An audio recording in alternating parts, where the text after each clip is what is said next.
CMR shopping mall మన BHEL circle లో మార్చి 20న energetic star Ram Pothineni గారిచే గొప్ప ప్రారంభం. నమస్తే రమ్మగారు. నమస్తే జయ. ఏదైనా చందమామ కథ చెప్పండి రమ్మగారు. 70స్లోనో 80స్లోనో వచ్చి ఉంటుంది. మంచి కథ ఒకటి చదివాను, బాగుంటుంది కథ. ఒక ఊళ్ళో ఓ రామనాథం గారిని ఒక ఆయన ఉండేవారు, భార్య భర్త. ఓకే. అయితే రామనాథం గారికి ఏవో పాట పాడుకుంటూ ఉండేవాడు, సంగీతం మీద ఆసక్తి. వాళ్ళ ఆవిడ చెవులు మూసుకునేది. ఇష్టం లేకనా? ఎంతసేపు ఇలా పెదాలు పాడతావు అనేది, నువ్వు నీ పాట అనేది. చుట్టుపక్కల వాళ్ళు కూడా ఏం పెద్ద ఆసక్తిగా చూపించేవాళ్ళు కాదు. కానీ ఆయన పాడుకుంటూ ఉంటే ఒక ఆత్మానందంగా ఉండేది. ఒకళ్ళకు ఉంటుంది కదా, ఏదో ఒకటి పాడేవాడు. ఆయన నువ్వు పనులు మానేసి పాట పాడుతున్నావు అనేది, లేకపోతే నీ పాట వినలేక వస్తున్నావు అనేది. అయినా కూడా పాపం ఆయన సోలు డెడ్ కాలేదన్నమాట, పాడుకుంటూనే ఉండేవాడు. అయితే ఏమైందట, ఆయన పాటని పెద్దగా పరిగణనలోకి తీసుకోగలిగే పాటగా ఎప్పుడూ లేదు ఆయన జీవితంలో. చుట్టుపక్కల వాళ్ళు అలాగే లలాయి పదాలు పాడతాడు అలా అనేవాళ్ళు. అయితే ఏమైందట, ఒకనాడు వాళ్ళ ఆవిడేదో పక్క ఊరికి వెళ్తే ఈయన సాయంకాలం ఏదో కొంచెం అన్నం వండుకున్నాడు. ఆవు అని ఏదో పాట పాడుకుంటున్నాడు. దారిన ఒక ముగ్గురు పెద్దవాళ్ళు వెళ్తున్నారు. ఈ వెళ్ళేవాళ్ళు చీకటి పడిపోయింది, తలుపు కొట్టారు. బాబు, ఏదో వ్యాహ్యాలకని బయలుదేరాము, చీకటి పడిపోయింది, పక్క ఊరు వెళ్దాం అనుకున్నాము, ఈ రాత్రికి మీ ఇంట్లో ఆశ్రయం ఇస్తారా అంటే, అయ్యో దానికేం బాబు, రండి పడుకుందరు కానీ రండి అన్నాడు. ఏమైనా తిన్నారా అంటే ఏమీ తినలేదన్నారు.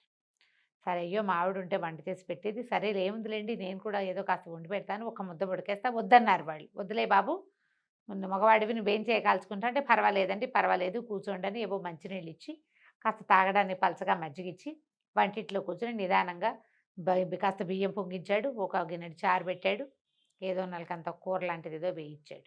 ఈయనకి ఏంటంటే ఏదైనా పని చేస్తుంటే ఊ ఊ అంటాం అలవాటు. సాగదీస్తాడు, కూనరాగాలు తీస్తూ పని చేస్తాడు. అదే అటా అటా అటా అటా పాడుకుంటూనే ఉన్నాడు. ఈ బయట కూర్చున్న ముగ్గురు పెద్దవాళ్ళు ఆ పాట వింటూ ఉన్నారు. ఉండేసరికల్లా బయటకు వచ్చాడు, ఆకులు వేశాడు, విస్తలేసి వడ్డించబోతే, బాబు ఏమిటో పాట పాడుతున్నావు, ఓసారి పాడబోయి బాగా వింటామన్నారు. సిగ్గుపడ్డాడు ఇతను రామనాథం గారు. అబ్బాయి అంత గొప్ప పాట కాదండి, మా ఆవిడ ఉంటే ఈ పాటికి ఎన్ని అర్పులు వచ్చేదో నా మీద అంటే, కాదు కాదు వినడానికి చాలా బాగుంది, నువ్వు ఆత్మానందంతో పాడుతున్నావు, పాడు పాడు ఏం పర్వాలేదని అన్నం వడ్డిస్తుంటే పాడమన్నారు. ఇది ఉత్సాహం, ఎవరైనా బాగుంది బాగుంది అంటే ఉత్సాహం వస్తుంది. ఈయన చక్కగా బోల్డ్ పాటలు పాడాడు, వాళ్ళకి అన్నాలు వడ్డించాడు, పక్కలేసాడు, కంచ ఆకులు తీశారు వాళ్ళే. ఇతను ఇల్లు ఆకులు సర్దుకున్నాడు. మరి వంట వడ్డించిన వంట అంతా వెనక్కి సర్దుకోవాలా, అక్కడి నుంచి పక్కలేసాడు. వాళ్ళు పడుకునేదాకా పాడుతూనే ఉన్నాడు. ఉత్సాహం వచ్చింది. పడుకున్నారు. పడుకున్నాక తెల్లవారుజామున వెళ్ళొస్తాం బాబు, మేము పొద్దునే వెళ్ళిపోతాం అన్నారు. అంటే అలాగేనండి అని, ఏదైనా కోరుకుంటే చెప్పునైనా, ఏదైనా అడుగు, నీ పాట మాకు చాలా నచ్చింది, నీకు అసలు నీ మనసులో ఏముంది కోరిక అని అడిగారు. అడిగేసరికల్లా ఏం కోరిక ఉంటుందండి, ఎప్పటి నుంచో ఒక మంచి వీణ కొనుక్కోవాలని కోరిక నాకు, అది ఎట్లా చక్కటి స్వరం ఉన్న వీణ కావాలి, ఇది నేను పాట పాడితేనే మా ఆవిడ తిట్టిపోస్తుంది, చుట్టుపక్కల వాళ్ళు ఎవరు హర్షించరు, వీణ ఏం చేసుకుంటాను నేను, కానీ ఆ వీణ మీద మనసండి నాకు అని చెప్పాడు. ఓహో బాగుంది అనుకున్నారు, పడుకున్నారు. తెల్లవారేసరికి వాళ్ళు వెళ్ళిపోయారు. కానీ వాళ్ళకి పక్క వేసిన ప్రాంతంలో ఒక చక్కగా బంగారు మెరుగులేంతున్న వీణ మాత్రం కనపడింది. ఆనందం పట్టలేకపోయాడు. వాళ్ళు ఎవరో దేవతలు నాకు ఈ వరం ఇచ్చారనుకున్నాడు. ఆ వీణని ఇట్లా అన్నాడు, అనగా అని మోగింది. అది ఓంకారం వస్తుంది అందులోంచి. మళ్ళీ అన్నాడు, ఇంకోసారి ఓంకారం వస్తుంది.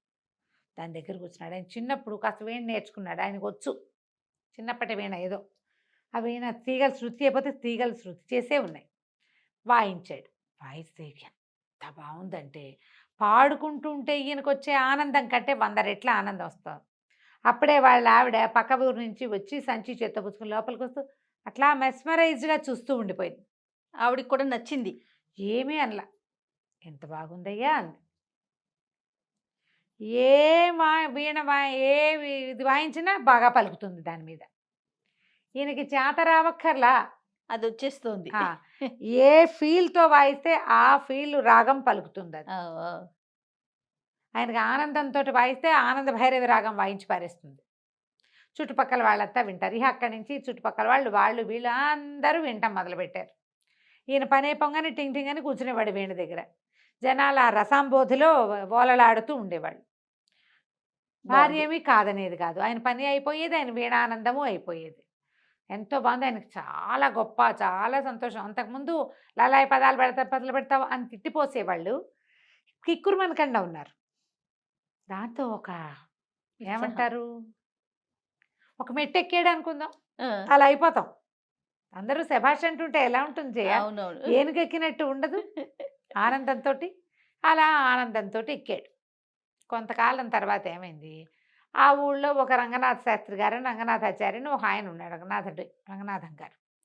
ఆయన ఏదో ఎక్కడికో వెళ్ళి చాలా కాలం తిరిగి వచ్చాడు. ఉమ్, వస్తే వాళ్ళ ఆవిడ వాళ్ళ పక్కింటి ఆయన, అబ్బో రామనాథం ఎంత బాగా వాయిస్తున్నాడో వీణ, వాడికి ఏమొచ్చు వీణ రావటం ఏమిటి, వీణ అంటే అంత సింపులా, పాటే లలాయి పదాలు వాడివి, ఇంకా వీణ ఒకటే వీడి ఫేస్కి అలాగ మాట్లాడాడు. మాట్లాడితే వాళ్ళ ఆవిడ, కాదండి అందరూ చెప్పుకుంటున్నారు, అసలు వీణ వాయిస్తే ఏ రసంలో మొదలు పెడితే ఆ రసం ఉద్వేగం వచ్చేస్తోంది మనకి, మనుషులకి, చాలా బాగుందండి అది అనేసరికల్లా, సరే ఈయన ఏమనుకున్నాడు, ఒకనాడు సాయంకాలం నేను వెళ్ళి వినొస్తానని వాళ్ళ ఇంటికి వెళ్ళాడు.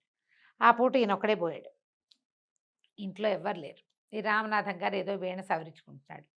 ఏమిటో నువ్వు ఎంతో బాగా వాయిస్తున్నావుట, మరి ఏదైనా ఒకటి వాయిచ్చు వింటామన్నాడు. అనేసరికల్లా అంతకుముందు ఈ రామనాథం గారికి తెలిసి రంగనాథ శాస్త్రి ఎప్పుడూ ఇతన్ని విమర్శించేవాడు. ఆయన ఒక పాటి గాయకుడు, ఆ ఊళ్ళో పేరెన్నిక కన్న గాయకుల్లో ఆ రంగనాథం గారు కూడా ఒకడు. ఓకే. ఈ లల్లాయి పదాలు వేసుకుని ప్రతి కచేరీలోనూ తయారవుతున్నాడని అనిపిస్తుంది. మనకి ఎలా ఉంటుంది జయ, ఒక పేరెన్నిక కన్న వాళ్ళు 10 మంది ఉన్నారనుకో, ఒక అప్కమింగ్ వాడినో లేకపోతే ఏదో ప్రయత్నం చేసేవాడినో చూస్తే చిన్న చూపుగా ఉంటుంది. అవును, వీడు ఎక్కాడేమిటి మాతో పాటు స్టేజ్కి అనిపిస్తుంది. న్యాచురల్ కదా, అవును. మేము ఎంతో కష్టపడి పైకొచ్చాం, పైకొచ్చాం వీడు ఇట్లా వచ్చేసాడు ఏంటి అనిపించింది. అలాగూ అనిపిస్తుంది. దాని తోడు కొంతమంది నోరేసుకుని విమర్శిస్తారు, అవును. నీ ఫేస్కి అప్పుడే నువ్వు ఎక్కేవు స్టేజ్ అని. ఈ రంగనాథం గారు ఆ తరహా మనిషి, ఆయన విద్వత్తున్నవాడే, కాకపోతే అంటాడు గబుక్కన. 2-3 సార్లు ఇతన్ని విమర్శించాడు, నువ్వు నీ లల్లాయి పదాలు అని. సరే ఈయన ఏం చేశాడు, వీణ వాయించడం మొదలుపెట్టాడు. వీణ వాయిస్తుంటే కరుణరసం ఉన్న సంగీతం అది, కరుణరసంతో వాయిస్తున్నాడు. ఈయన ఇట్లా కళ్ళు తుడుచుకున్నాడు రంగనాథం గారు. ఈయన రెట్టించిన ఉత్సాహంతో వాయించేస్తున్నాడు. క్రమంగా అశ్రువులు వచ్చేసి, ఏడుపు వచ్చేసి ఆయన వెక్కిళ్ళు పెట్టి ఏడ్చేస్తున్నాడు. ఏడ్చి ఆయన అవతల వాళ్ళు అంత ఉద్వేగ పడుతుంటే ఇది ఆపేయాలి. ఆపట్ల అయినా ఈ రామనాథం గారు ఆపట్ల పగ తీర్చేసుకుందాం అనిపించింది ఆయనకి.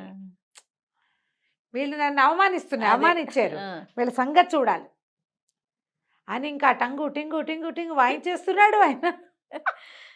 ఈయన పిచ్చెక్కినట్టు ఏడ్చాడు, శోకాలు పెట్టి ఏడ్చి స్పృహ తెప్పి పడిపోయాడు. ఓకే. అప్పుడు ఆపేసరికి చుట్టుపక్కల వాళ్ళు చేరారు, అయ్యో రంగనాథం గారు పడిపోయాడని ఈయన లేవ తీసుకుపోయారు. ఈయనకు ఒక పగ తీరిన ఒక భావన వచ్చిందనమాట. వీణ పక్క పెట్టాడు, నిద్రకు ఉపక్రమించాడు.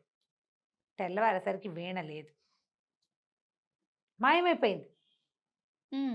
పొద్దున మళ్ళీ 11 గంటలకి జనాలు వీణ వినడానికి వచ్చేసరి పని అయిపోయాక, ఏది వీణ, వినే లేదు. వీణ ఇంట్లో నుంచి మాయమైంది.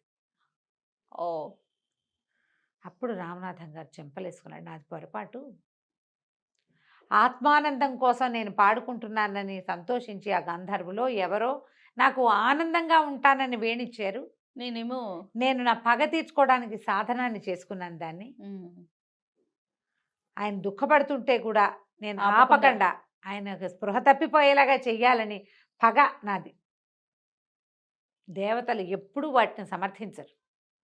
నువ్వు సంతోషంగా ఉండు, నీ సంతోషం కోసం ఏమైనా ఇస్తాం, నీ సంతోషం పక్కవాడి దుఃఖానికి కారణం కానే కాకూడదు. అందుకని ఆ వీణ మాయమైపోయింది. చిత్రవీణ చిత్రంగానే మాయమైపోయింది. ఆ తర్వాత ఆయన పాడడం కూడా మానేశాడు. కథ కంచికి మనం ఇంటికి. భలే ఉంది రమ్మగారు, చాలా బాగుంది, మంచి కథ కదా. అవునండి. నమస్తే. నమస్తే.